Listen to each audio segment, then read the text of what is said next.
నీకు అసాధ్యమైనది ఏదీనూ ఉండదు. మత్తయి సువార్త 17వ అధ్యాయము 21వ వచనం. దేవుని శక్తి మీద ఆధారపడటానికి ఇష్టపడే వాళ్ళకి ఆయన వాగ్దానాలను ఉన్నవి ఉన్నట్లుగా నమ్మి వాటిని తమ జీవితాల్లో నిజం చేసుకోవడం సాధ్యమే. దినదినం నీ భారాన్నంతా ఆయన మీద వేసి శాంతిని పొందగలడం సాధ్యమే.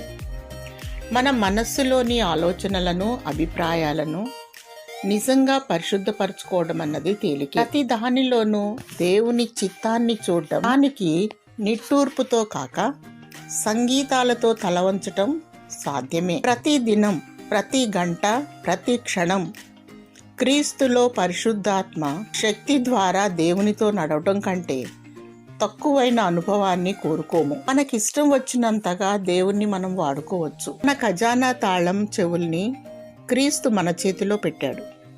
మనకిష్టం వచ్చినంత తీసుకోమన్నాడు.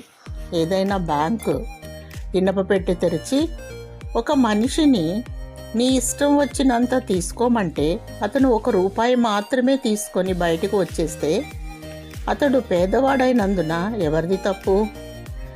దేవుని ఉచిత వరాలు ఈనాటి క్రైస్తవుల దగ్గర అంత తక్కువగా ఉన్నాయంటే ఎవరిది ఆ తప్పు? మనం తండ్రి వద్ద మనకు సమస్తము సాధ్యమే. అలాంటి దేవుని శక్తిని నీవు పొందుకోవాలని, దైవ దీవెనలు పొందుకోవాలని ప్రభు నీ కోసము సమస్తాన్ని సిద్ధపరిచి ఉంచాడు.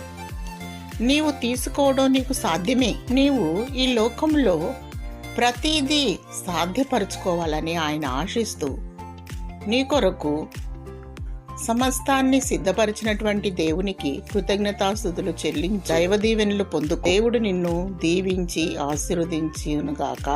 ఆమేన్.